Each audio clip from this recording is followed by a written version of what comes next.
How's it going, guys? It's Link973. Welcome back to episode 2 of Punisher Review. So, like I said in the first video, if you haven't watched, I'm going to leave a little link in the description below. Watch that, because it was really good, you know? And episode 1 was fucking amazing. Episode 2 started off with a bang. But before that, let's watch this damn intro.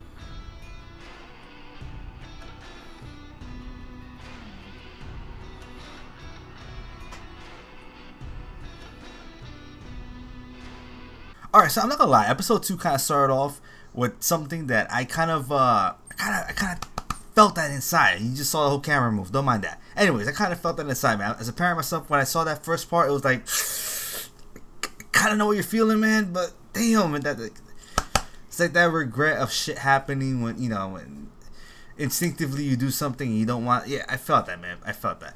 And if you guys, you know, you guys are parents, you probably will know as well.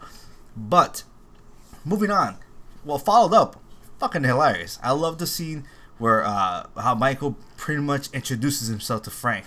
I thought it was freaking hilarious. I mean, the whole hipster thing, and no lie, Frank do kind of look like a hipster. I'm just throwing that out there, Frank, man. You gotta clean that shit up, which he does later on. But anyways, the entire episode was basically kind of like a showdown between Frank and Micro, which I thought was a really good, you know, dynamic of how they actually got to know each other a little bit better. You know, like, you got to see how basically Michael was tracking him the entire time, using his, you know, technology to the best of his efforts to try to actually find him and track him down. And then you got to see how Punisher, basically Frank was able to kind of figure out, you know, how he was being tracked and everything. And that one scene where he was literally you know, he left the diner shop and he ran straight to the actual building where he was supposedly at. And Michael was just there across the street, really on top of the diner shop. I mean, he was just chilling the whole time. He was like, "Yo, what's good, Frank?" I thought that part was hilarious. But I will say this stuff. I did like the dynamic of, as the story progressed, how basically you saw Frank actually scared. Like, he was freaking out because someone knew that he was alive, you know. The scenes where he went to go speak to Kurt, and then when he went to see, finally, Karen, because we all knew she was going to come back from there, that would... Fuck yeah, man. I love how the dynamic of the two. You could tell that there's, you know, actual honest caring and feeling about them. It was a good banter between them. I love that fucking scene. And then you got, you know, the scenes with Diani and the, you know, the detective, and I'm starting to like her character a little bit more, and I started to hate Carson Wolf, I think his name is, yeah, the Wolf, detective guy. I started to hate him a little bit more because he just seemed like a dick. So, which made the upcoming scene of Frank meeting Carlson so much better. Like, I'm not gonna lie, in the trailer, when I saw, you know, Frank was like this, basically about to get shot in the head, I was thinking, like, what the hell is gonna happen? I thought maybe somebody else might come and interfere, but the fact that he was literally playing him throughout the entire time just to get information, fucking beautiful. That was, I kind of figured, I was like, nah, he can't go out like that. He can't be, you know, outsmarted that easily. And I love that how they played the scene. And it just goes to show how brutal he can get. It's fucking awesome. Literally, it was like, besides beating the shit out of him, he knew he was able to get out, and that he had to make it seem real.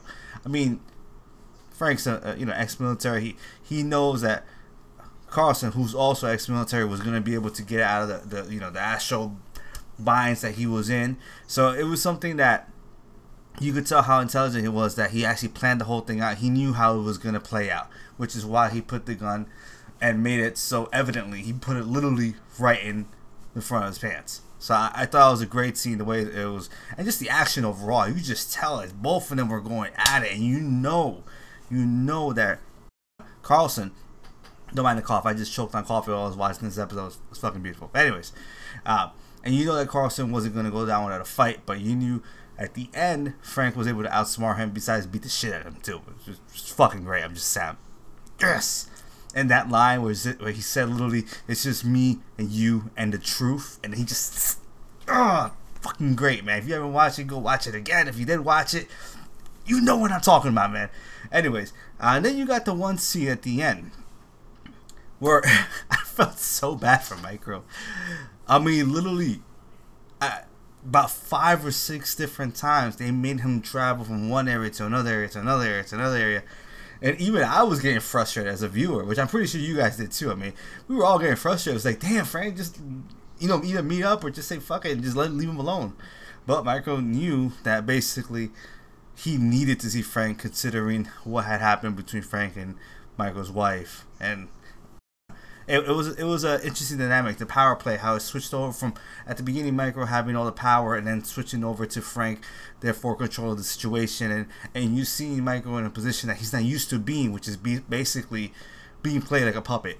I thought it was a fucking great scene. And then at the end, oh man, I actually bursted out laughing when I saw that last scene. I really was, I knew it was kind of predictable, right, that he was going to go back and Frank was going to follow him. But then when you see that trunk pop open, I was like, ah, shit. I thought he was going to like stake him out and then go afterwards. But no, he was literally hiding in the trunk the whole time. I thought it was fucking great. And then you see Michael looking at him like, Frank. Like he's all happy and shit. And then Frank just looks at him like, fuck out of here. Literally just knocks him out. And then you could tell he's like surprised, like, damn, did I? Like he kind of leans over like, did I just really knock you out that bad? Like, goddamn, really? I thought it was a great scene. And it's a nice kind of like the first time they meet and everything officially face to face. That was fucking hilarious. Guys, if you have not watched the episode, please do. Even though I just ruined it for you, it doesn't matter. Rewatch it again. It's fucking beautiful. Anyways, check out episode 3, which I'm going to be reviewing very shortly after this one. Probably either the same day, if not the next day. Anyways, let me know what you guys think in the comment section down below. Smack that like button in the face like it was Frank just knocking the shit out of Michael, because that thing was fucking hilarious. Anyways, and subscribe, because I'm gonna upload this shit dumb quick. Deuces.